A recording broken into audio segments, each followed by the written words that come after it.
Good evening, everybody. Welcome along to the October meeting of the Astronomical Society of Glasgow. It's good to see we've got quite a few people here tonight. I managed to get down to Dundee literally by the skin of my teeth tonight. But we're here. So without further ado, if we're calling the Secretary for the Secretary's announcements.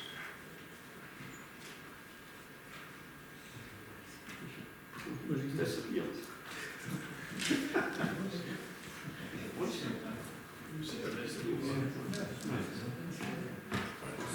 Is you here? Do we have the membership secretary who wants to say a few words? The membership secretary would only like to remind people who are interested in becoming members of joining online. It's a fantastic opportunity to get involved with member evenings at Murdoch, Taker Road. It gives you a fantastic monthly walk through the skies and what you're going to see in the next month, hosted by our host tonight, hosting tonight. So yes, please join if you would like to take part in all that, and you get a monthly newsletter as well. So details are all on the website.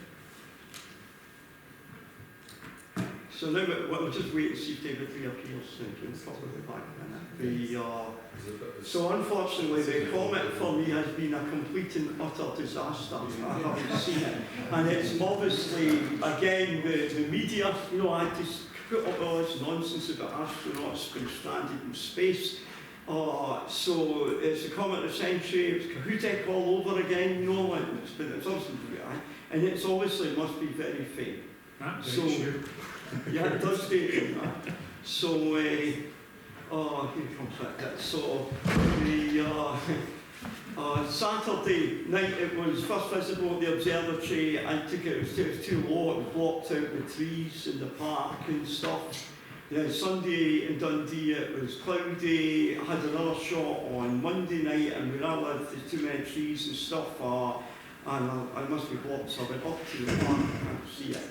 But it turns out that it's very faint. And there was a lady came into the observatory the other night, and she'd been at Broughty Ferry and at the harbour at the castle, and she was trying to look at the comet and couldn't see it, but she took a picture of it for the phone, and she showed me that she's got it in the phone, so unfortunately very faint. And so I think the best was last night. I think somebody said that basically because it is a lot fainter, you know. So I don't know if I'm going to get to see it. Okay, so I can pass on to David now for the Secretary's announcements. Okay, sorry for being a few minutes late there. Just a few announcements. Much of the usual stuff that's happening. The first event that's happening is a week tonight is the next meeting of the imaging group. So that's 7:30 to 9 p.m. It's a Zoom meeting. And I've just received an email just before I arrived tonight. Apparently it's going to, Andrew, our president, is going to be presenting on entry-level jobs using entry-level equipment. Also Sinclair, who tends to run the evening, he's not here tonight, but he'll be doing an update on the C14 at ECMO, the latest progress with that. I'm also just opening up the evening as well to anyone who's got any good images you want to show off, you're welcome to join. So that's next Thursday. The next event after that is the ASG Members Night. Now this takes place at ECMO. This is on Tuesday the 5th of November. At the same time, 7:30 to 9 p.m. I may have to check that time. I'm not sure if it's 7 o'clock or 7:30 start, but if you check, it'll be in the calendar, won't it? Sorry? It'll be in the calendar. Yeah, yeah. That's for members. Yeah. Okay. Next up is a meeting of the Observers Group, run by Robert over here. Again, that's a Zoom meeting. Sunday, the 13th of October. That's 7:30 to 9 p.m. Sorry, that's Sunday the 10th of November, sorry.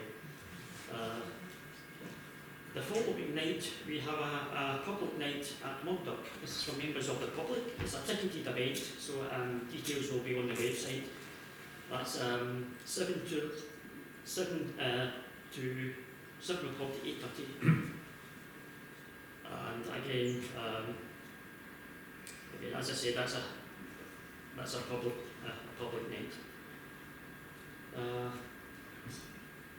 And then on Thursday, the 14th of November, we have a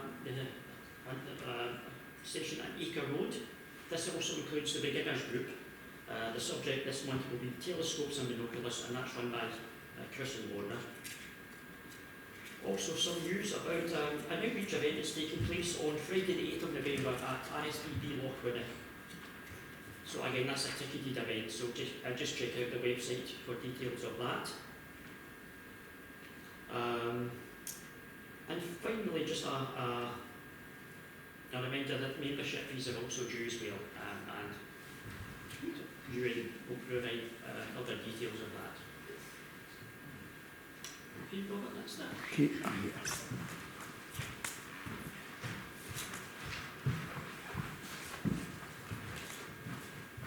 So we're now to the main event, So many of you know Bob here. But me and Bob go back a long way, don't we? Back in the late 80s, I decided we needed to set up a new astronomical society in Scotland, and there were a lot of discussions with Ian Downey about trying to resurrect the Ayrshire Astronomical Society. And there was a society in the 1970s, but it sort of just died a death, basically. And we went to see a good friend of mine's Douglas Hunt, and he was one of the original founding members, and so he agreed to it, and so we set up the Ayrshire. And I'm like the honorary president. I suppose if I was to turn up at the meeting in here, they wouldn't know who the hell I am now, the country people. Well, not impressed like that, you haven't got a kilt on. So the thing is that this is how I got to know Bob, and it must have been back in the 90s. It must have been early the 2000s. It's a quarter of a century ago. It's scary. It must be before the early 2000s. I was in Dundee, so we're going back. I think we're going back A to long the time. 90s. It's scary. And I love the history of astronomy, and I love a lot of history subjects and finding missing items, like a whole new realm of different things, a lot of excitement. And they found the cine projector reels from the Baird intermediate film process in Alexandra Palace, the dawn of television and stuff like that. And in astronomy, there's lots of famous telescopes, particularly in Scotland, that have disappeared, like the Trophy telescope. But so tonight, Bob's going to talk about the search of the 40-foot telescope. Okay, thank you very much indeed. Thank you. Well, great to be here, and I have to say I'm honoured when I look at the ASG programme for this year to find that I'm sandwiched in between all these amazing professional academics. They've all got ologies, as Maureen Littman just said. I don't have an ology. My background is not, well, it's academic in a way, but it's in engineering, it's not in astronomy. I am purely an amateur astronomer. So what's my sort of credence for talking to you tonight on this subject? Well, I've been doing amateur astronomy a long time. It was 1956, I was aged 8, and I can't remember whether it was for my birthday or for Christmas, but I must have said something about the night sky, because my present from my parents then was a book called, very prosaically, Astronomy, by an author who was up and coming but relatively unknown, Patrick Moore. This was a year before The Sky at Night on the telly started. Right? But this book was, to my 8-year-old eyes, was wonderful because there were pictures in it, but of course they were black and white in those days, and they weren't very coarse grained. And two pictures really captured my imagination. One was of the Arizona meteor crater, taken from a plane. And I looked at that thing, and now I come from a very ordinary, quite not well off at all, working class mining background in Nottingham. All of the bowers before me the male bowers, and I traced my family line back to the 1811 census, and they all, before me, my father backwards, all went down the pit when they were, 15, and had no choice. The same on my mother's side as well, not quite so back as that. But I looked at this from my background and thought, that's America. God, that may as well be the moon. I'll never get to see the meteor crater. And I was fascinated because this coarse-grained picture showed there was some object at the bottom of the crater, sitting, right in the middle of it. And I couldn't work out what it was, and I thought, I'd love to go over there and find out. I'll never get there though. And then the next picture was a picture that looked for all the world like a large circus cannon, I mean a really big one. And it was positioned between what looked like the walls of a castle. And there was a guy dressed in +4s sitting on the open end of this too. This, of course, was the Lord Rosse telescope in Ireland. And I looked at that and thought, I'd love to go there. Well, I've been lucky. I was the first person who didn't have to go down the pit from the Bowers, this side of the family. And so I've been to see both of them. In fact, the meteor crater twice. And the first time was one of my first trips to the States in 1977, courtesy of the RAF. I was in the RAF for half of my career. And I found out what it was. It was the back end of an articulated petrol bowser. God knows what he was doing sitting at the bottom of the meteor crater, but that was. And the other thing is I've been to see the Burcastle reflector on many occasions because they used to hold a star party there. The Shannon Astronomical Society used to hold a star party in the grounds of Burcastle. And I sort of cut my teeth there. And in fact, the talk I'm going to give you tonight, I gave then. Now, we're just saying we'll go back a long way. This talk I first gave in 2002. It's 22 years old, this talk. I can't believe it. And so a lot of the images you're going to see, especially of this particular part of it, searching for the exact location of where this telescope was down in Slough. Those pictures I took, of that, 22 years old, and I was looking online today. Some of the buildings I'm talking about don't exist anymore, they've been built over, so bear this in mind when you see this talk. So that's my sort of reason for doing it. I've been building telescopes. The first telescope I built was in the early 60s, and I've been building them ever since, and I still do. And so that's my sort of main thing. But I sort of developed over the years an interest in the history of astronomy. I went down a big rabbit hole and became quite nutty about it, didn't I, Wayne? Wayne and I were both members of the Society for the History of Astronomy, and so that's a very specialist subject, isn't it? You sort of you have to come up for air now and again. To the, you have to sort of mix it with the commoners in astronomy. Exactly. Don't go down to their conference. Oh, good for you, actually. Anyway, so that's I'm going to talk about my heroes. We all have heroes, people we wished we could meet. And William Herschel, my goodness me, is one of my heroes. He really is. It's the sort of man I would have given my eye teeth to meet because he was a really extraordinary man. And I hope that comes over in this talk. Now, this talk, that's the title. It's my personal search for the site of his biggest telescope, his magnum opus, the 40-foot telescope. This was, well, it was before I gave the talk, so it's a quarter of a century ago that I did this. Now, I was going down south to see, family and things, and I thought, I'm going to go down to Slough, where this thing was, and see if I can find exactly where it was, you see. And it turned into a bit of a comedy show, really. And I hope you find that that's the case when I go through the procedure. But that's going to be towards the end of the talk. The first bit, I want to talk about Herschel, but Herschel not as an observer per se, but as a telescope maker, because that's the thing that really sort of gets me going. Because he was cutting edge stuff. I suppose there's a pun there somewhere on making mirrors, but anyway, back in the 1780s, right? This is a long time ago, and that's the thing that fascinates me. So I'm going to then start into that then, and we'll see where we go. Now, what else do I need to tell you apart from that about? I don't think so. That's enough. Anyway, let's get on with the talk. So, the first slide, you're going to think, I thought he said he was going to talk about Herschel. Because you're going to say, well, I tell you what, you can have the lights down a bit, Robert, so people can see it probably a little better. That's not Herschel. You're dead right, it's not. The names of these two people, some of you may recognise at least one of them. The names of these two people, if you've been in astronomy any length of time, you will know The guy on the left is David Levy, comic hunter, and the lady on the right is Caroline Shoemaker. Levy, Shoemaker. Mean anything to anybody? Yeah. Of course. Yes. This picture was taken in the States at Stellafane. Stellafane is the oldest star party in the world. It was first established in 1926. I've been to this on a number of occasions. And the reason that picture is in here actually is because I first gave this talk 25 years ago, but I can't remember how it happened, but the Clydesdale Astronomical Society got to know that I'd done this talk, and they asked me to give this talk last summer. Was it last summer? Yeah, that's right. Yeah. No, well, summer before this. I don't know, anyway, recently. As it happened, we'd managed just before that to get for the Clydesdale David Levy to give them a Zoom talk. And the reason we managed that was because I met David over here and also on previous trips. I first met David at the Texas Star Party in the early 90s. Really nice guy, very unassuming, very knowledgeable, a very emotional person as well, but really nice to know.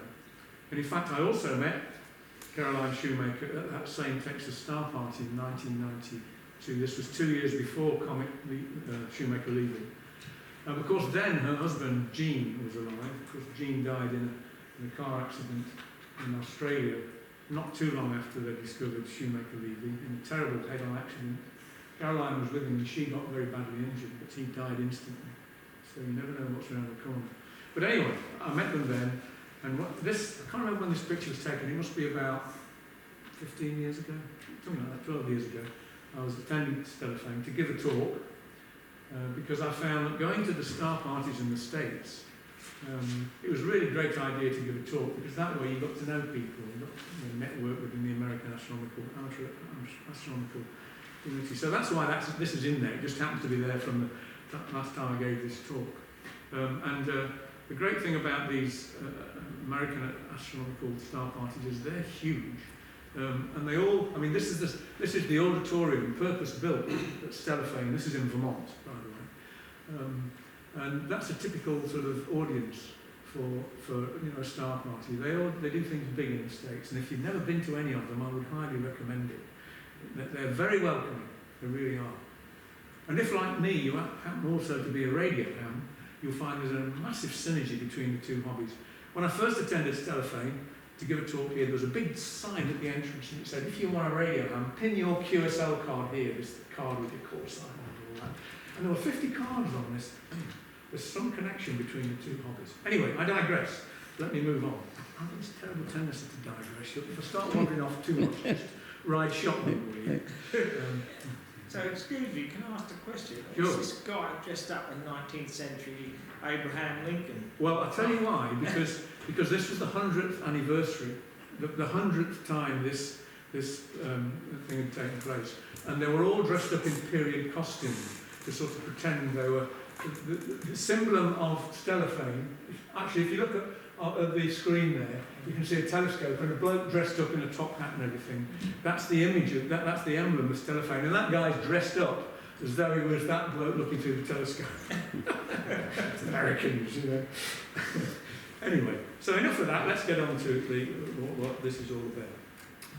This was, until very recently, the emblem of the Royal Astronomical Society. It is no longer. They changed it a couple of years ago. I'm a fellow of this august organisation, and to be honest, I'll be quite honest and public about this. I think it was a retrograde step, because now they've got this thing that looks like a fan, all these Japanese fans, you know what I mean? It's horrible. This thing is very specific, because in the middle of there is an etching of the telescope of which I want to talk, Herschel's 44. And it was founded in 1820, and the first president of the Royal Astronomical Society was no other than William Herschel himself. He died in 1822, so he's getting on in years, so he's a bit of a figurehead, really. But, that's one of the reasons I think we should still be using this, because of my infatuation with William Herschel. Quicquid nitet notandum, roughly translated, means that which shines should be observed. Which I think, maybe I'm a dinosaur, we bring back the old one, it's better than the new one. So I'm going to talk about this telescope in a lot more detail, obviously. So let's cut to the subject of this talk, William Herschel. So obviously Herschel lived before the age of the camera, so all the images are portraits. This is the earliest one I've found of him. He was born in 1738.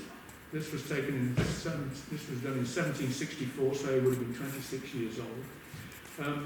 And I don't know about you, there's a young man there gazing out expectancy, the life in front of him, confidence and all the rest of it. I looked at this and I thought, reminds me of how I was when I was 26. I thought I knew everything, but I knew everything. And I thought I was going to live forever. You know the feeling? You get to 30 and I thought, oh, maybe I won't live forever. And now, at the tender age of 76, I look back on that and think, God, my toes curl with embarrassment. I can't remember what people used to think of me then. But anyway, this guy is at the start of his life, you can see that. He's gazing out, looking for adventures ahead. And at this point, he was German by birth. He was a musician. I think it was Hanover, around there from the Texas. Anyway, he decided to come and live in Britain. And when this portrait was done, at 26, he was living in Yorkshire. And he was earning a living using his musical skills. He was teaching the sons and daughters of wealthy families in Yorkshire, and maybe the odd aristocrat as well, because he was a smart cookie, this bloke. He realised that Georgian Britain, it was a case of not what you knew, it's who you knew, and wanted to get in with the aristocracy. So he was in Yorkshire at the time he did this. And so now we're going to fast forward to 20 years. This is now, so this will be 64, so that's sort of, 1784, something like that. By now, he discovered Uranus. He discovered that in 1781. He's aged 46. Now, before I talk about that, I just want to say, portraits are always difficult, because obviously they're not a true likeness, but look at the noses in these two images, the ends of the nose, they're almost identical. So I think we can say these are a reasonable likeness of Herschel. But here he is, he's 46. He's looking outwards, but there's a hunger and a drive in his eyes there, I think. He's not yet got to the pinnacle of where he wants to be. I think that probably says it. I think to my 40s it probably wasn't much different, that's just right. But he was already going places because he discovered Uranus. King George III, it was King George III, that's right, said, I want you to come and live near Windsor because I want you to be my personal astronomer and show my daughters and my wife and me when I call upon you to the skies. So I want you to live in close proximity to Windsor. But he still hadn't quite, he was still hungry for things. He was still really trying to make sure he's, arrived, as it were. So the next portrait, again the nose is pretty well the same. This is a very different looking William Herschel. There's not that hunger or drive there anymore, I don't think. He's 56. He's now arrived. He's a well-known person in aristocratic circles. He's married quite late in life to a rich widow who brought a huge dowry. He's a rich man now.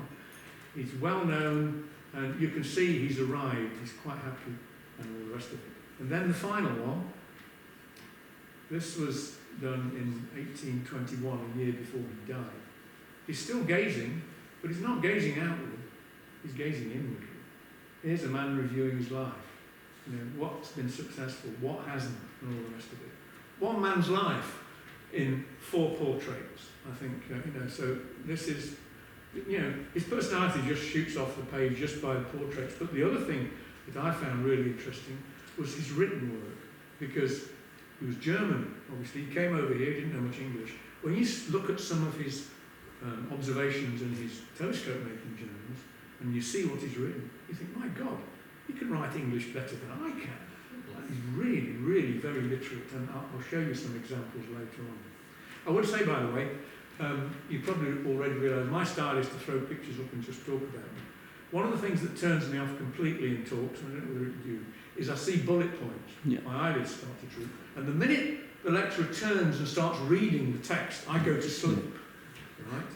However, in this talk, I'm going to show you some of his handwritten journals. They're difficult to read. I just realised I've got a slight problem. At my age, I forgot to bring the reading specs, so I'm going to be peering at this trying to read it. You'll be able to tell me what it says. So I apologise, but I want you to get the feel for the man. Right? So there will be some slides of scrawly handwriting, and I'm going to try and give you a flavour of the man. So that's just the way it is. So on we go. He moved, because, let me get this right, let me just now go back a bit. I've just talked about his life in general. He was in Yorkshire. He obviously decided he wants to be nearer the action, so he moved to Bath. This is the early 1770s. And this is the first place he lived in Bath. This is 7 New King Street. And he moved there, and because the reason was his main source of income was as a teaching music, but he realised that Bath was a lot of aristocracy there, a lot of very wealthy people, and he wanted to climb up the greasy pole of society. So he started tutoring the very rich families, the daughters, and especially the daughters. He seemed to have an awful lot of female students. Maybe there's a hidden side to this guy, I don't know about that.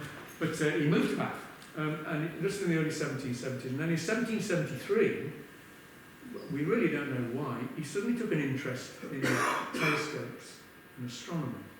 And he started recording his experiments with making telescopes. Now, the information I'm going to talk about here is his journals on making telescopes, not his observations, right? It's about making telescopes.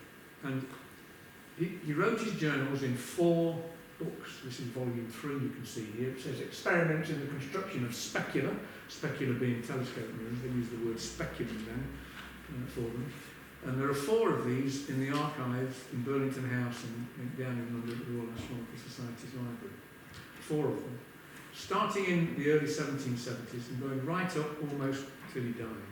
40 years worth of, not every day, but it's done obviously by date. It's like a big astronomical telescope making diary, except it's just a book and he's just writing what's in there. Some of the daily entries go on for pages, some are just a few lines long. 40 years worth. And here's the amazing thing. They have never been published. Now, I've spent a long time going through all of these books, all of them. Far more time than I really should have done. Poring over the stuff, trying to understand what he was saying. And I want to just show you a bit of writing, as I've said, it's going to be difficult to read, from the first volume. And here it is. I'll read it out to you. It says, this is 1773, I think, am I correctly? About the 8th of September, I hired a 2-foot Gregorian telescope. This was much better than my long glass. The long glass was a long refracting telescope that he'd obviously hired. But I soon resolved to try whether I could not make myself such another, with the assistance of Dr. Smith's popular treatise on optics. This was a book written by a guy called William Smith. It was called A Complete System of Optics. And it was the Bible, everything that humankind knew about how to make optics. And when you look at that book, you realise how little they knew. It was really a lot of sort of very woolly paragraphs. But anyway, he read this and found out how much he could. He said, I was, however, informed that there lived in Bath a person who amused himself with polishing and making reflecting mirrors. Having found him out, he offered to let me have all of his tools and some half-finished mirrors, as he did not intend to do any more work of that kind. The 22nd of September, when I bought his apparatus, it was agreed that he would show me the manner in which he had proceeded with grinding and polishing his mirrors. And going to work with these tools, I found no difficulty to do in a few days of what he could show me, his knowledge indeed being very confined. Now you might think from that, what an arrogant person. But he didn't really mean it that way. He was a very intelligent bloke, Herschel, and he picked up what this guy could tell him very quickly and realised it was rudimentary and he was going to have to go to work and really sort out how to make proper mirrors. So the first telescope he made was this one. This was called his 7-foot telescope.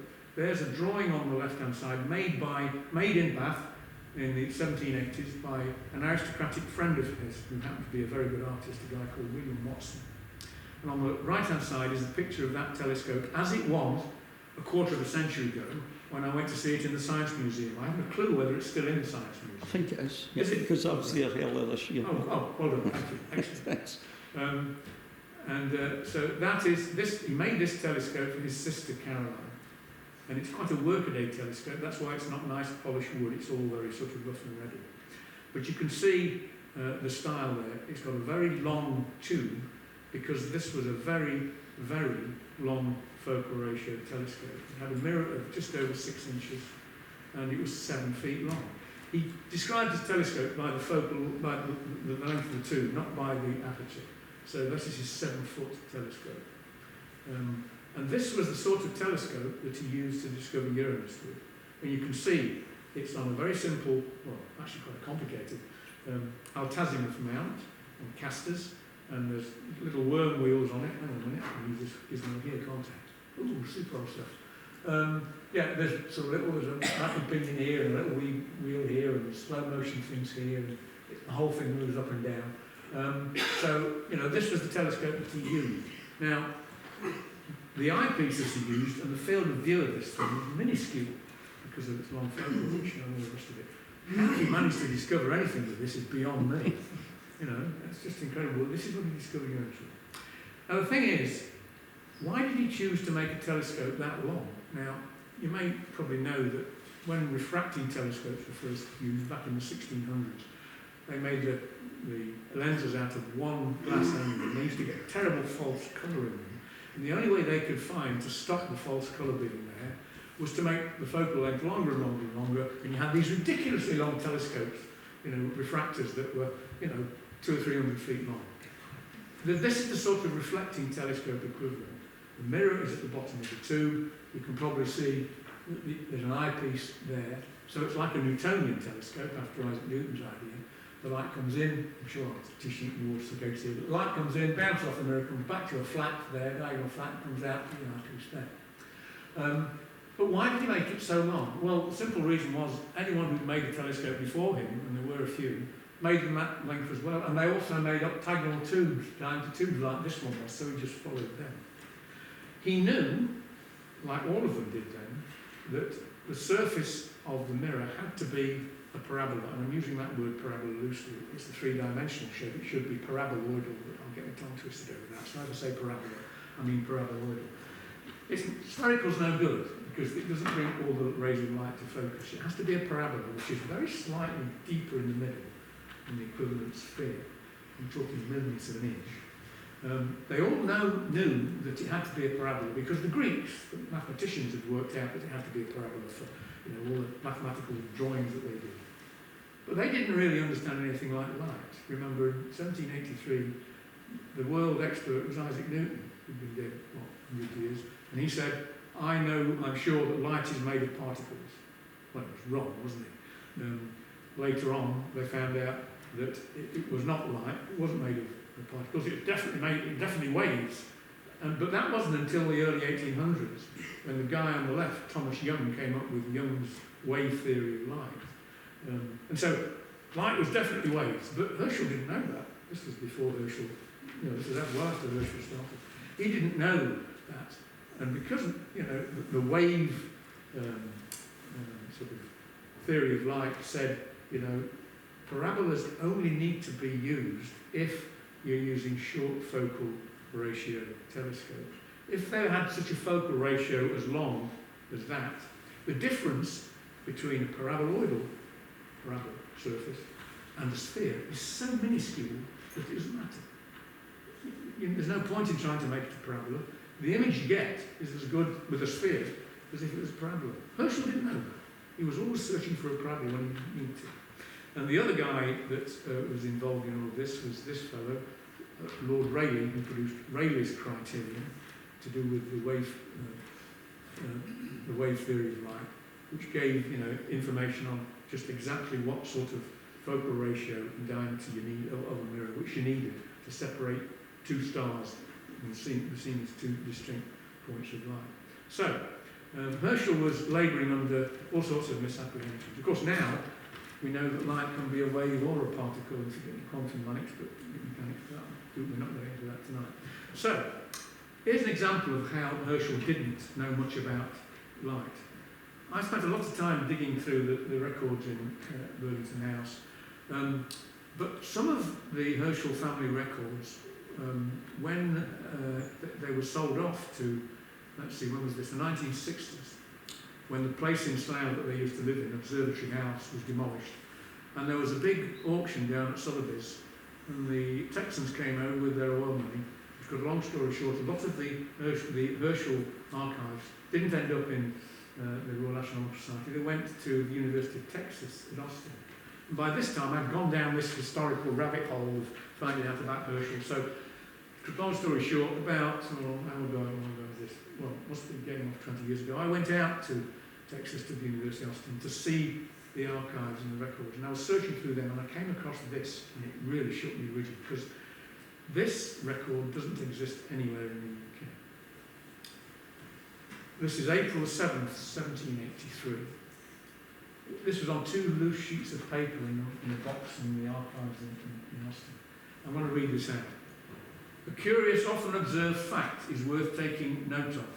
When trying out a small speculum with a 20-foot, the 20-foot was a later telescope, I'll talk about that a bit later, I found that when the small speculum, that's the flat, the diagonal flat of the reflector, is drawn too far from the larger one, the way you focus these telescopes, they didn't have an eyepiece that went in and out. The eyepiece was on a sliding wooden thing on the tube, and the whole lot, the eyepiece and the diagonal, moved up and down the tube. That's how they focused. That's like the telemeter, the Zeiss telemeter telescope focus. So when he says drawn too far from the larger one, what he's doing is, when he's racking the eyepiece out of focus, away from it, he says, there formed in the focus a star which happened to be Sirius, the most beautiful concentric circles.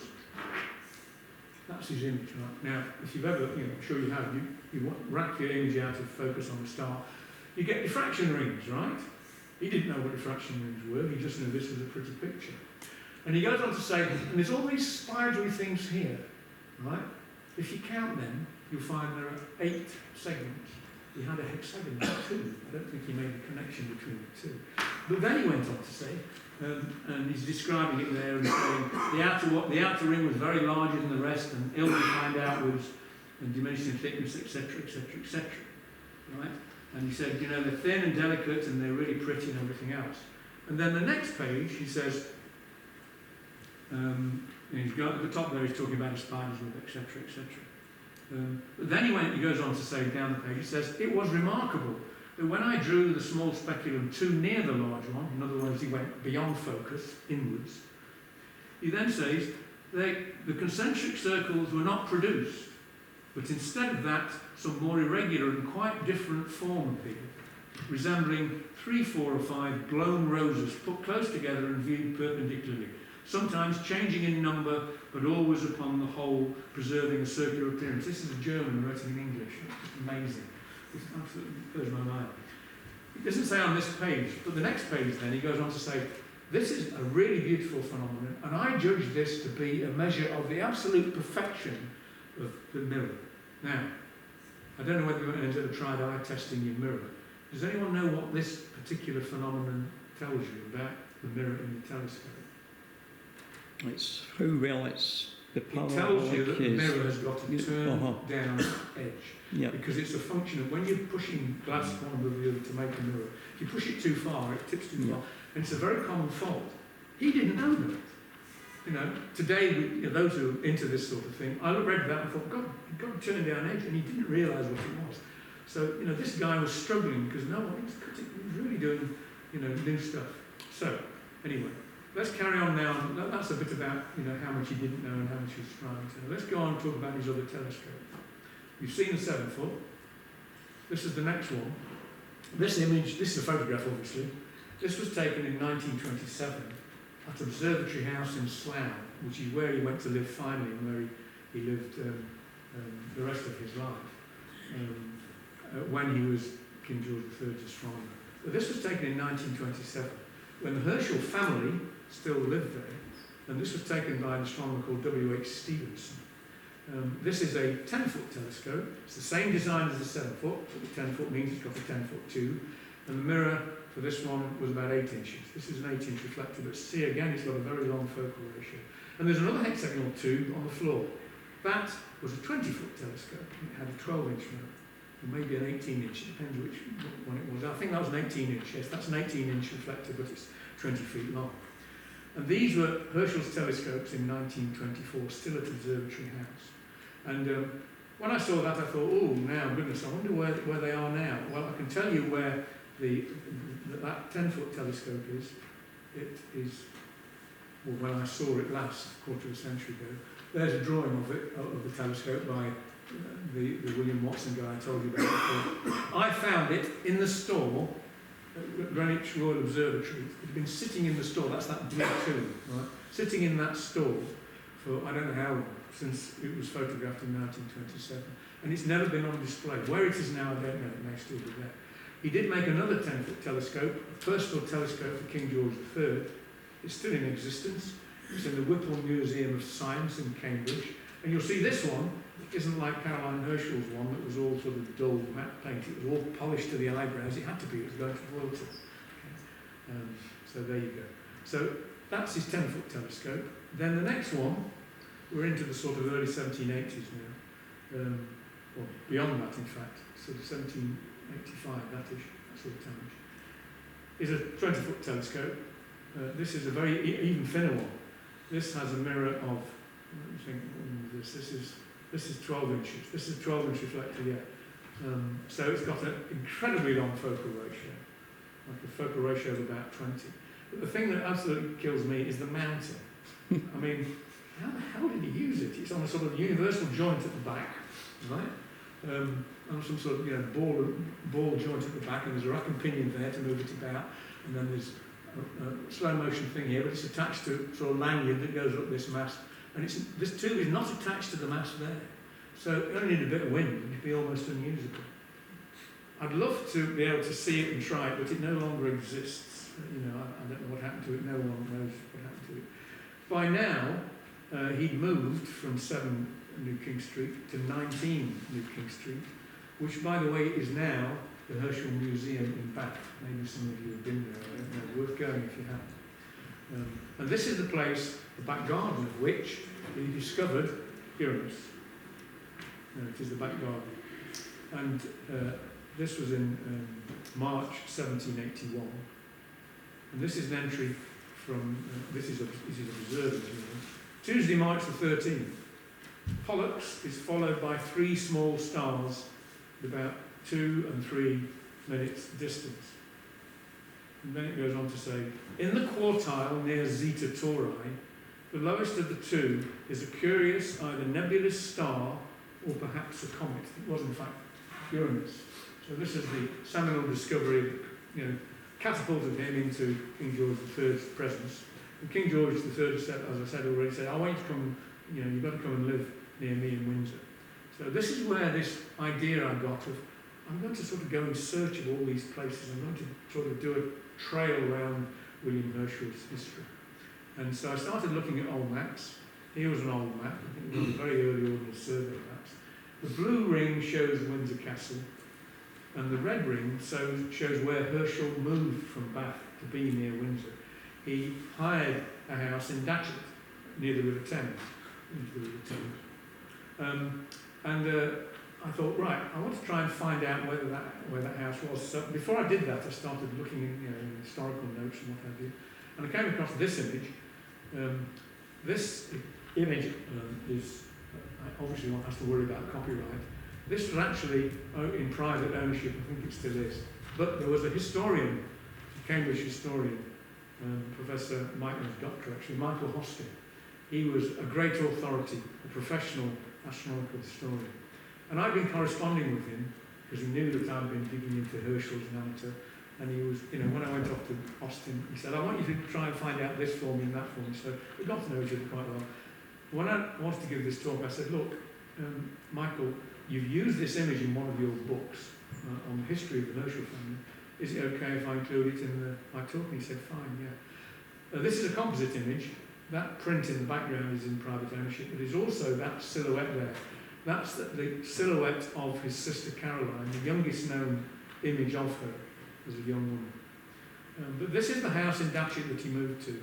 And this is the first known image of another telescope, the next telescope in the ones he made. This is his second 20-foot telescope, but this is what he called his large 20-foot telescope. This had a 18-inch mirror, whereas the previous one, that one that looked as though it, you could hardly look for it on the, on that pole, that was his small 20-foot. Small meant smaller diameter. Now, I'm an engineer by training. When I looked at this picture, I thought, my goodness me, that doesn't look right. Those bits of wood that are holding it up, there's no way that's right. Anyone with any engineering sense will realise that there's no way that thing is going to hang together. They're far too thin, all those poles. And I thought, well, maybe it was just the artist. Maybe the artist didn't know. I think the artist depicted it as it was, because it had only been up there about less than a year, and the whole lot got blown down in the gale. Completely demolished. But you'll notice that it's a Newtonian. There he is on his sort of observing chair on the side of the tube, so he's looking through an eyepiece at the side, like a modern Dobsonian telescope. This is the form of all of his telescopes after now in terms of the mounting. This is a smaller version, the 40-foot December one. And it's on circular track. Circular tracks will come up later in the talk, by the way. I'm going to have to speed up because I'm way behind where I should be. But I thought, right, I want to go and see where this telescope was. I want to find Datchet. Now, I should say, and I forgot to say at the beginning, when I was showing you that slide of star parties, the genesis for this talk, the first time I gave it, was for American star parties. So it was designed for an American audience. So forgive me, I'm going to show you what I said to the American audience on this next slide. So I went down to Datchet, checked the maps, and I found out where this building would have been. And unfortunately, it was in a gated community. I knew it was not there, it was beyond there, and I couldn't get into the gated community, you see. So I thought, this is a great image to show the Americans. First of all, I said, look, we Brits have gated communities too. And I thought, I'm going to try and joke on it. That's the speed camera, right? Now, in the States, you get stopped for speeding. It's not normally like that, it's a county mounted, right, little thing. So I thought, I'm going to try and joke. And I said to the Americans, look, you've got a very famous comedian here called Bob Newhart. And one of his party pieces, you probably remember the story, the joke where he's pretending to be on the phone to Sir Walter Raleigh. You remember that joke? And it goes like this. Hello, Walt. How are you doing? Have you gone over to the New World, Walt? Oh, yeah. What have you found, Walt? You found this plant. Oh, yes, Walt. What about it? He said, well, what do you do with it? You cut the leaves off and then you dry them until they've gone sort of brown. And then you chop them into bits. And then what do you do with it, Walt? You put them on a sheet of flimsy paper and you roll it into a tube. Don't tell me what you do next. Well, let me guess. You stick it in your ear. You put it in your mouth and set fire to it. It skip on smoking, obviously. So I thought, I'm going to wind the Americans up. I said, listen, look, you guys spend a lot of money on county mountains and all that. We've got a really cheap way of stopping people speeding. We put up this pole and we put this big metal thing here. We've got a big warning, sort of yellow warning thing. And on the front we put a little glass disc.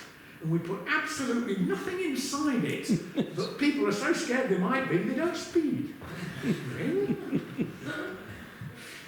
My sense of humour. Anyway, so back to this thing. So he was at Datchet, and the trouble with that was, that telescope, he couldn't use it much because it was made of speculum metal. I should say speculum metal.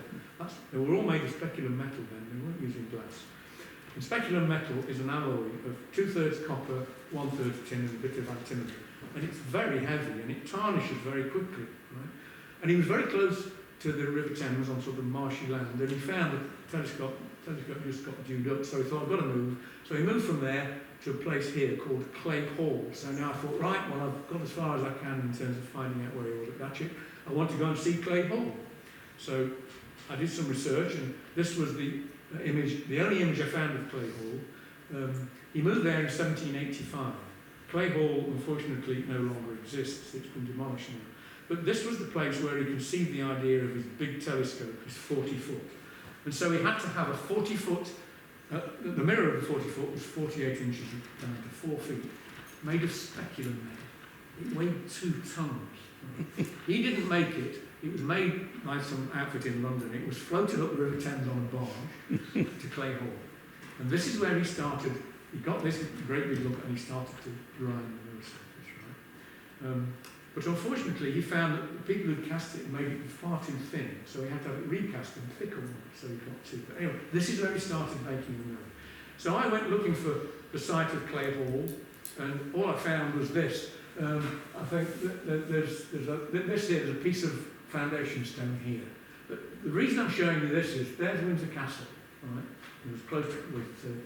And when I took this picture, the royal family must have been in residence because there's the flag at the top of the flagpole. He used to use the flagpole as a thing to test his optics on when he made his telescopes. So let's keep on the trail.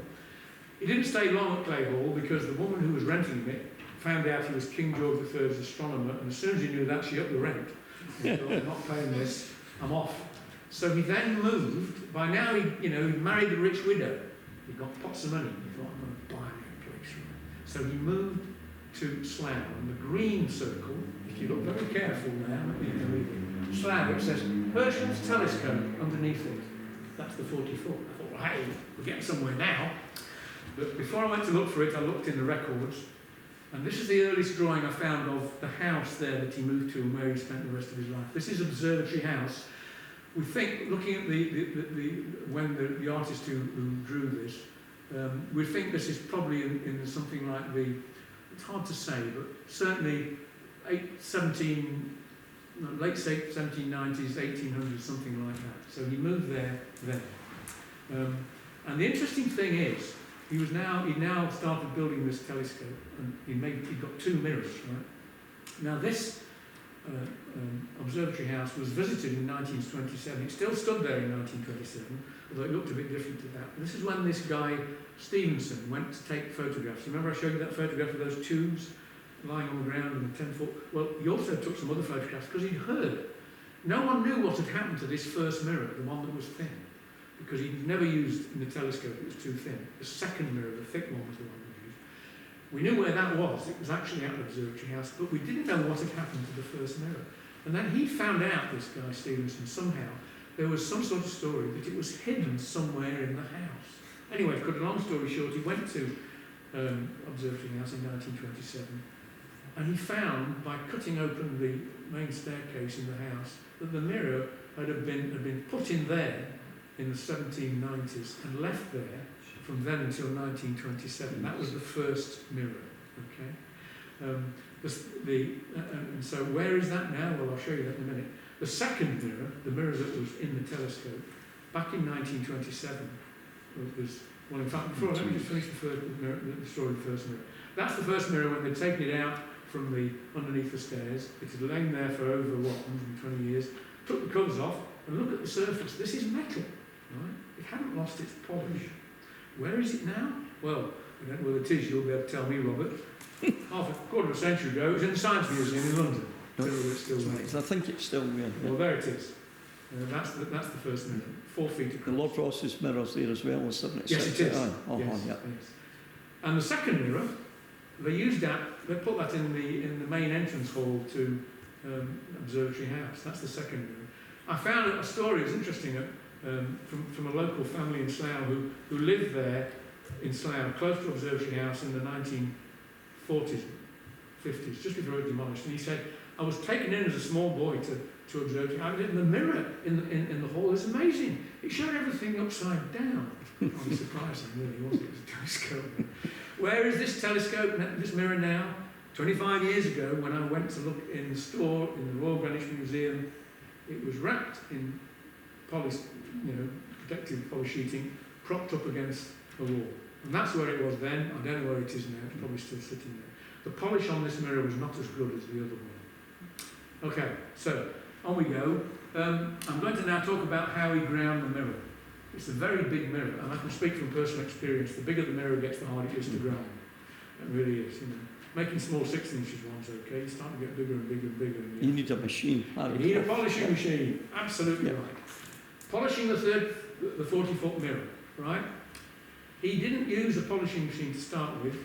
He decided to do it kind of strange ways. He thought he was going to use workmen, and he gave workmen a number, and then he would stand at the side and say, number 1 do this, number 2 do this, and right. And this describes how he found it almost impossible to control a whole group of workmen, because normally he'd grind his own mirrors. And this is really just saying, I found it impossible to make 10 men agree in those delicate attentions which are required in polishing mirrors. And those indications of the state of the mirror and of the polisher, which were obtained by the touch when I polished by hand, were entirely lost, and my former experience became almost useless. So he gave up on trying to get a load of human beings to help him. So he thought, I'm going to have to build a polishing machine. So he built a polishing machine, all sorts of ratchets and beams and everything. And he thought it needs some sort of motive power. And so he thought, well, men don't seem to want to work, or at least not properly. I'm going to use a horse. Right, this is an entry from his mate. 40-foot thick mirror. This is the second mirror. Horse machine. This was tried with a horse. I suppose the inequality of the crank would prevent the animal from exerting its strength to advantage. After half an hour's work, I found, as expected, that the horse did not do well. So I took off the beam by which it drew and had men placed it instead. And they at least were more controllable when I was using the machine. Can you believe it? He didn't horse around, this guy. Right. Another load of writing here. I don't want to go into this in detail. I'm just going to say that first entry here talked about how he tested the quality of the mirror he was trying to ground by taking the mirror, 2 tons of it, putting it in the telescope tube and pointing it at Windsor Castle. Right? And then he used to work out whether he got a parabola or not by covering up circular areas of the mirror and just looking at a small area of the mirror. And when he got it, Windsor Castle in focus, he'd cover that up and then expose an annulus beyond that, a ring after that, going outwards toward the diameter edge. And then see if that was in focus and then do it that way. That was the only way he knew how to work out whether he got a parabola or not. And on this machine, by the way, on the big telescope, it had to be a parabola, because this was a much shorter focal ratio. 40-foot mirror focal length, 4 feet diameter. This is a focal ratio of 12. 10, should I say, focal ratio of 10. 4 feet into 40 feet. So here's the image of the telescope. As you can see, it's much more detailed than the one on the much lamented lost RAS logo. This is drawn, this is an engraving of the time. So this, as you can see, the same idea of how you should make the telescope, the mountains and all the rest of it. And there's an observing chair here, and you got it up to the observing chair. And by the way, I should say, this telescope was built not as a Newtonian. You didn't look through the side. You stood in this observing chair here, and you had an eyepiece in your hand, and you looked down at the mirror. The mirror was tilted so that it came to a focus just where your head would be here. All right? Now, that's not used today, and one of the reasons why not, the heat generated by a human peering down it is sufficient to affect the image. But he seemed to like doing it, so that's what he used on this telescope. And the way you got up to here was you went up these steps onto this thing here, and that was sort of hoisted up to here. Now, I'm going to show you a model which, when I actually saw this, was in the museum in Bath. I don't know whether it's still there. This is a model of the telescope, and it's quite useful because this shows Herschel's invented mind. You can see here that there's the steps up to this, and then you stood there and you're hoisted up to the observing platform. And that way that was powered, it was hand powered by these winches, and there's a guy on the winch. And you see there's another winch here. There are 2 winches, and you needed 2 workmen, one there and one there, to operate these conjointly, so that this thing got brought up to the mouth of the tube. So here we are. That's a better view. Here's the guy there. In reality, there'd be another guy. There's the other ones there. So imagine where that beefeater model is. You are King George III with your wife and kids, and it's pitch black, because back then there was no light pollution, and you were being hoisted up on this thing to William Herschel to look through the tube. Herschel thought, hang on a minute, I've got 2 guys doing this. They've both got to turn at the same rate, otherwise it's not going to work. So on this winch, he put a bell. So every time you ran once, the bell rang, ding, right? And then he thought, on this one, I'll put a bigger bell. So this went dong. So you're being winched up in total darkness, and so you could hear ding, dong, everything was hunky-dory. The minute you started to hear ding, ding, ding, dong, you know you're on the slippery slope to perdition, baby. But anyway, that's the way it worked. I'm sure that didn't happen. There you go. Another example of his inventiveness. This is from a treatise he wrote in the 1790s for the Royal Society on the construction of a 40-foot telescope. And that treatise is full, absolutely full, of drawings like this. Drawings of every minutiae of how the telescope was built. What isn't there is any description whatsoever of how he made the optics. Why? Because it was a trade secret, and he had a nice little lucrative business on the side selling them to the aristocracy. Pots of money. and he didn't want any of his competitors to know about it. This image, though, this drawing, shows something unique about this. This is a speaking tube. All these are rotating joints. The telescope had limited movement this way, and so there's a rotating joint here. And that speaking tube went right up to Herschel at the top end of the telescope. And he just shouted down this tube, down to his sister Caroline at the bottom of the tube. Let's just show you another, at the bottom of the tube, sitting in this hut here. So if you could tell her what he'd been seeing, she'd record it diligently in the front. So that's, and as you can see again, the azimuth was this big rotating platform on a circular path. That occurs later. So now I'm going to move on to his son, John, who obviously followed in his father's footsteps. He'd got no option. Another one man's life in 3 pictures. The one on the left is John, aged 31. The one in the middle is Sir John Herschel, as he became when he was in his 40s, 50s, and the last one he was at 75. You know, he was a bit more of a tortured soul, was John, than William. I think, reading between the lines, he became an astronomer really because his father wanted him to. However, John lived in Observatory House after William had died, and he was still there in 1839 when John drew this diagram of the telescope. After William died, it fell into disuse, and as you can see, the tube is now on the ground. This was a drawing from Observatory House of the telescope in the back garden. Right? But John was also into photography. He was the guy that gave us the terms positive and negative when it comes to developing photographs. Not a lot of people know that. And he took this image of the telescope in 1839. And that's in the backyard, it was in the backyard of the Observatory House. Then he decided he was going to move to Kent, so he was going to leave other members of the family in Observatory House, so he decided to dismantle it, because it was becoming a bit of a risk. So this is his drawing of it being dismantled in late 1839, 1840. And then finally, that's his drawing of the thing all dismantled with the tube lying on the ground. The next image I found of this was this print. This was in a book by a famous Victorian astronomer called Sir Robert Ball. It's called Great Astronomers. And this was a chapter on Herschel. And it said underneath, an engraving of William Herschel's telescope tube done in the 1860s after a tree had fallen on it.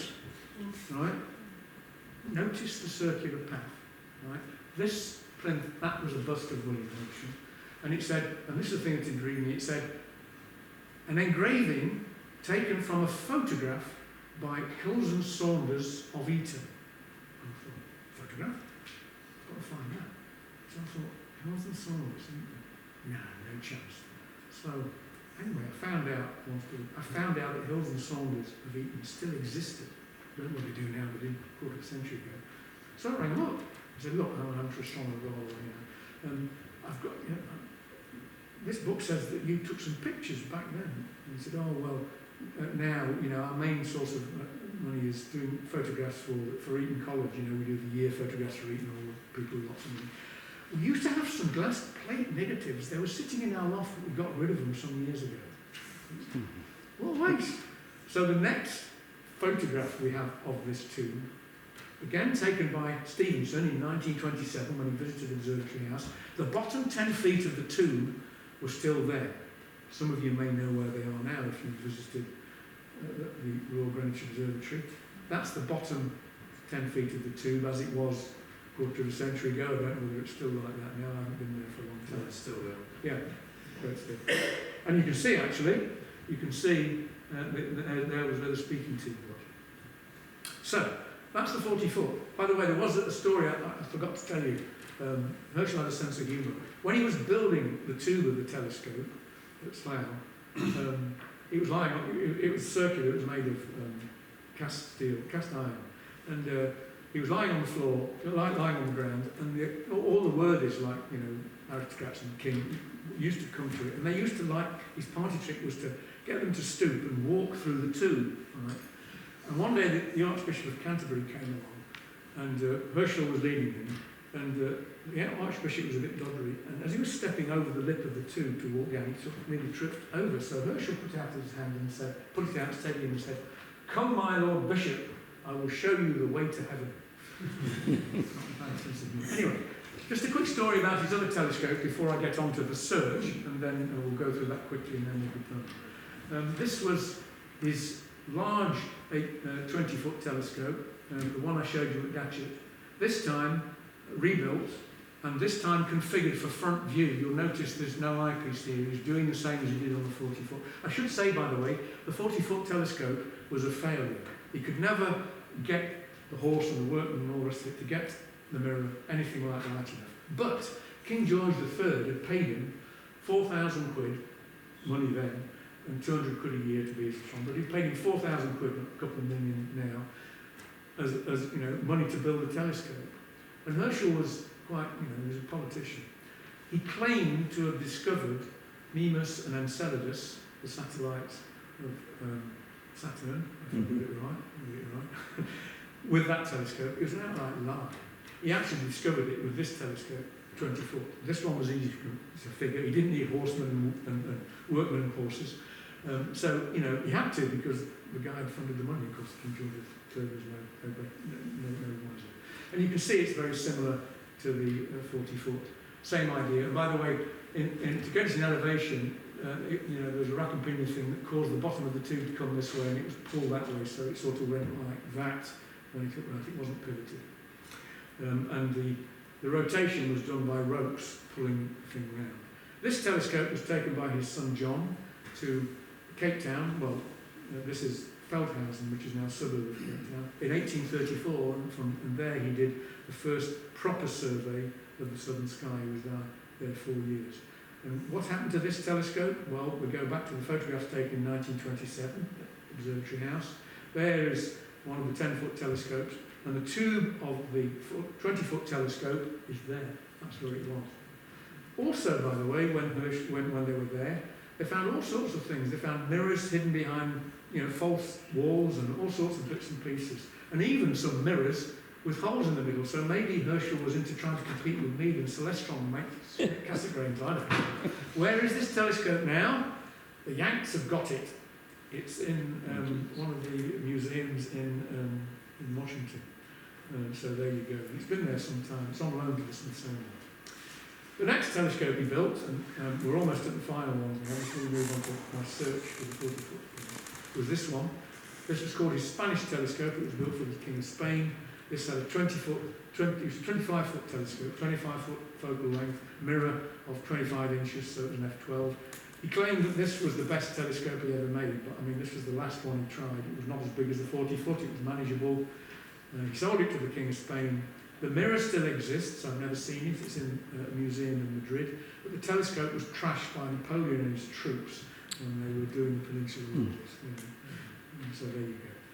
The last telescope he made was this. He called it his X-feet because it had a mirror the same size as his 10-foot telescope. That second telescope he made, the 7-foot and the 10-foot. Okay. It had a mirror the same size. This was 24-inch mirror, but it was only much shorter. It was 10-foot too. That's why I called it his X-feet, to differentiate from 10-foot. It was 10-foot tube and had a mirror 2 feet across. So this was a focal ratio of 5. This was the fastest focal ratio he ever tried to make. And of course, he still was trying to get a parabola, but of course, when you get to short focal ratio, it gets much more difficult to get a true parabola. And he spent an inordinate length of time trying to configure this. This is 1816. He was what? He was 76 years old by this point. And he spent hours trying to grind it. He wanted a small one because he wanted one in his old age that was moving. Right? And I've been through the logs and I've counted up the number of hours. 116 hours polishing it. He never got it right. And here's an entry of March the 27th, 1816. I won't go into the details here, but he does say here, it was not as good as his other 10-foot telescope. At the bottom, it just says, the images were not sufficiently distinct here. Not equal to the common 10-foot. The common 10-foot was that first long focal ratio 10-foot telescope he made. So he gave up on it. He really did. But there is an interesting sort of kind of joke to this. When I was preparing these talks for these talks in the States, I was, preparing my slide, and I got my laptop, and I was on the plane across the Atlantic, and I was got an aisle seat I was flicking through the slides, and I got to this, and the guy, a couple of rows back on the other side of the aisle, could see my images, and I was busy. I'm not very good at accents, but he's an American. All of a sudden I heard this American Texan drawl say, "Hey fella, is that some kind of medieval weapon?" It just looked a bit like one, didn't it? I couldn't make it up if you tried. Right, here's a quick slide showing all of Herschel's telescopes, and you can see the effect of the focal ratio. There is his first telescope, the 10-foot, the 7-foot, there's the first 10-foot, there's the 20-foot small, there's the 20-foot large, there's the 25-foot Spanish, there's the 40-foot, and here is the X-feet. And that gives an image of an idea of why some of his telescopes were successful and some weren't. Long focal ratio, they didn't need to be parabolas, so it wasn't so bad to figure them. He didn't know that, but he still made them the best he could. That one was far too big, the focal ratio was such that you had to have a parabola, and this was even worse. So there you go. So anyway, enough of these other telescopes. Let's get cut back to the chase for the search. So this is a blow-up of that map I showed you before. There's the crossroads, there's Herschel's telescope. So I knew that Observatory House was on a road that ran roughly north-south, and the telescope was in a garden behind it. So I thought, this is going to be easy. But if you look at a modern road map of Slough, it's not easy, right? So I'm thinking, I'm going to have to go there and try and ask the locals. So let's just go back to that image I showed you before. There's the telescope behind it. Now, you know, if the drawing was correct, then it's, I don't know, 50 feet behind, and those drawings of John's and the photograph that John showed you in the 1840s said it's, you know, some distance behind the house. Here's a picture of the house as it was in around about the 1900s. Here's another one. And then this one is one not long before it was demolished. I guess looking at the clothes of the woman and the kid there, this must have been the 1940s, 1950s. If you just toggle between the two, you'll see that an extra story had been built on top of the house. But you can recognise the window and the entrance lobby there. But anyway, so that's the telescope, the observatory house as it was. That's the last image I found of it before it was demolished in the 1950s. And this road here is the one that went north-south. So I thought, I'm going to go to Slough and I'm going to ask the locals. So I got into Slough, and the main road in Slough, the coaching route that runs out towards Bath, towards the west, is all, it's you know, it's paved over, it's a sort of shopping mall. And I wandered down there and I found Observatory Mall. This must be where it was. But of course it's just a shopping mall. So I carried on to the end of the you know, the main road, the pedestrian thing, and I found this pub. And it said the Rose and Crown. And it said, you know, this looked very friendly because on the close-up it said, "Welcome to the oldest, smallest and friendliest pub on Slough House Street. Family-run free house, blah, blah, blah." So I went in there and said, "Look, I'm an amateur astronomer, I've come all the way down from Scotland, I'm trying to find the place where William Herschel's telescope was, you know, can you help?" And they said, "Well, you know, we'd love to help, but we've not had this pub very long. We're not from Slough originally, I'm afraid we don't know. There's Observatory Mall." I said, "No, it's not there. Since the road's not the right one, it has to be a north-south road." "Oh," he said, "well, look, don't worry. If you go down the road just by the side of the pub, and go only a few hundred yards, there's another pub. It's called Herschel Arms. They've been here a long time. They'll know." Okay, off I went. And here was the Herschel Arms. I thought, a bit pay dirt here. The Herschel Arms. There's William there on the sign, and it looks very friendly. And I looked at that sign below the Herschel Arms, and here's a photo. I thought, I'm going to like these people. "Husband crash. Is he getting under your feet? Why not leave him here whilst you shop? Free crash. Just pay for his drinks." I thought, these people would be really interesting. So I went into the pub, and there was this young lassie, I don't know, 19, 20, behind the bar. And I said, "I'm an amateur astronomer, I've come all the way down from Scotland. You think I'm nuts, but I'm trying to find one of these telescopes."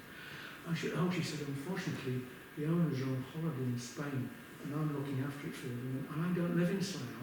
I live in so I was trying to oh, damn." And then she said something very sensible. I wish I'd thought about this. She said, this was a Sunday, by the way, there weren't that many people wandering around. She said, "Why don't you go to the police station?" "Why did I think of that?" She said, "Just carry this road, turn left, and you know, police station's not very far away." So off I trot, Slough police station. There's the map I was looking at before. And I thought, this is going to be great. Now, pardon me, there's something I want to read to you, and I want to make sure I read it properly, so just let me find that, so that I can explain what happened then. Here we go. Right. So I went into the police station, and there was a reception area there, a big glass screen, the opaque screen, presumably where all the work went on in the police station behind me. And there was a lady there, she wasn't a police uniform, she was a civilian, obviously receptionist. I went in and said, same old spiel, I'm amateur astronomer, all the way down from Scotland, blah, blah, blah. I'm trying to find the site of Observatory House, because I know the telescope was behind us. And this became a bit of, I was getting repetitive. I don't live in Slough, I'm commuting, and it's Sunday, but I tell you what, the superintendent who's in charge of this police station, he came in early today just for an hour or so, just to check everything's right. He's only just gone home. He's a very friendly guy. I'm sure he won't mind me ringing him. So she disappeared behind the glass screen, you see, as I was sitting twiddling my thumbs and looking at all the notices up there. And I found this notice, and this is what it said. Point to your language, and an interpreter will be called. And this was the list of languages. Albanian, Arabic, Bengali, Cantonese, Croatian, Czech, Farsi, French, German, Gujarati, Hindi, I'm just pausing for breath, Italian, Japanese, Kurdish, Lithuanian, Mandarin, Polish, Portuguese, Punjabi, Russian, Romanian, Spanish, Somali, Swahili, Turkish, Urdu, and last but not least, Vietnamese. I looked at this and thought, is this some kind of joke? I got this vision behind this frosted glass of 27 interpreters all sitting there at desks, putting his thumbs and saying, has anyone come for you for Urdu? I haven't had any Vietnamese for 2 weeks. And I thought, but this is in English. Point to your language and an interpreter will be called. Interpreter's a big word. If they know what interpreter is, why would they need someone to translate? So when this woman came back, she wasn't smiling, she was looking a bit glum. She was putting these sheets of paper, you see. I said, listen, before you tell me about Herschel, I'm bursting to know, what's this all about? Very serious, she said, sir, I don't know what it's like up in Scotland, but down here we are in multicultural society. And she said, you're not going to believe this. I said, I probably am. She said, the superintendent isn't sure. But she said, look, go on the internet and find out all you can about Herschel. And I said, look, I've been researching Herschel a long time, thank you, but I don't think you can help me. I think I'm just going to call it quits. This is getting obsessional. Thank you for your help. I'm going home. So I walk out the police station, and I'm standing with my back to this, right, looking back up the way I've come. So I'm standing there, and I'm looking disconsolately, thinking, this is nuts. I'm gone down a rabbit hole here. This is stupid. This is obsessional. I'm going home. My car was parked up this road, sort of a little bit of here. So I thought, I'm just going to go so I went up here, and I crossed the road and more or less where this bloke you see onto this pavement. And I walked up here till I got to about there. And I just happened to look to the right. And this is what I saw. Yeah. I thought, my God, this building is the modern observatory house. And then it occurred to me the road I was walking on was a north-south road. I found observatory house. Now I know where to go to find where the site of the telescope is. I'm just going to go back and show you a few more pictures just to make sure I knew exactly where to look for it. Because there was a road down the side of the house, down the side of the building here on the left. So here's that drawing I showed you before. There's the telescope behind. Here's another drawing that John did. So the telescope was quite close to the house because that's the window frame from inside the house. Here's another one he drew. There's the house, there's the telescope. And then I found some more pictures of the back of the house. Now you remember I said, don't forget about the image of a circular path in those earlier pictures.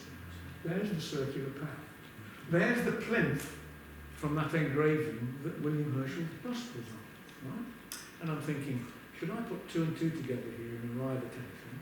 Because here's another view. There's the circular path.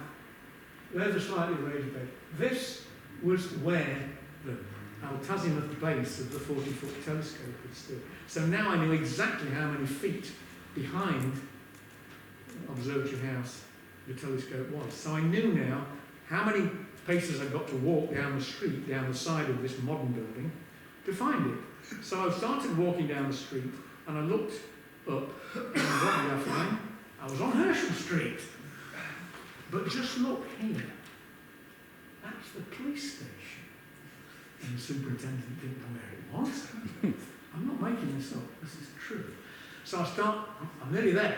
And I look up as I'm walking down there and I get a sinking feeling. Because I see this.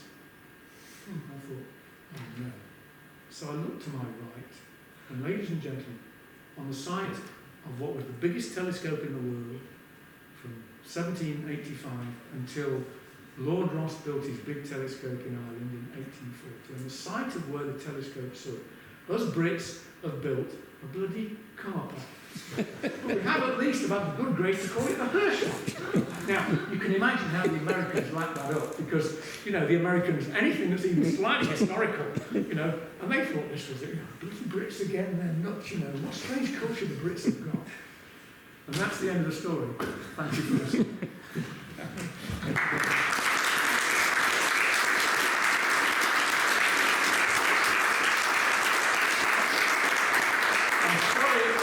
I'm afraid I'm far too over. She should have told me to shut up. No, that was absolutely fascinating. Thank you. I remember Patrick Moore did the Sky at Night in 1981. It was one of the first Sky at Night programmes I recorded, you know. And it was a brilliant one. It was all about Herschel and the house and all, and the singing in it and all the rest of it, you know. Yes, he was there when they demolished it. It's a thing I've always wanted to go and visit, is the Herschel Museum, and I need to. Worth a trip, really. Yeah. So, is any questions? Yeah. Well, going back to John Herschel, yeah. 2016, I met his great-granddaughter. Oh, wow. She was in the Herschelian Society. Yeah. And I went to it. So it was outside. It was inside me. I was just about to start. I sat there, so I went in. Just walked in and sat down. And I was sitting in front row. And it was fascinating about it all, because John Herschel, that was an only child of William, he and his wife had 10 kids. That's right, and all of them lived quite old ages and had at least 10 kids themselves. Yeah. It's something about 2,000 people descended from him living in the UK. Yeah, although I think the Herschel name has disappeared now, hasn't it? And it's Lubbock. Was it Lubbock? No, not Lubbock. I think it was fascinating. The Shorelands or something like that. Yeah. Just by pure chance, I walked in on that Saturday afternoon to this. You know, I said, "Can I come into jail?" It was a public talk by his great-granddaughter. Absolutely fascinating. I had no idea he had 10 kids. To huge ages and had huge families themselves. I think it was probably because he was only one, of course. John yes, exactly. Because Herschel had him when he was quite late on. Yeah, it was very well. His fifth one was his 50s, wasn't it? Yeah. But that was a side connection. But anyway, that modern building there that you saw, Observatory House, has now been demolished, and there's an even more modern one. You mentioned W.H. Stevenson, so I've got a connection with him, because in a kind of slight way, because W.H. Stevenson was one of the founding members of the British Astronomical Association, and so he must have lived, I think he lived somewhere in Sussex, and he used, during the First World War period, he made lots of observations with what was known in the association as the Great Telescope. And in 1914, observing Uranus, he saw markings on the disk of the planet, you know. And when Voyager went in 1986, we saw nothing, it was all blank. And the telescope was the 10-inch Cook telescope, which we have in the Mills Observatory.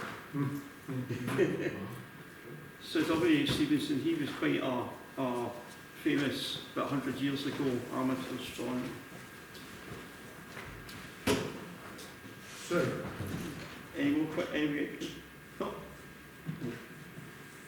Okay, well, thank you very much for listening. That was excellent.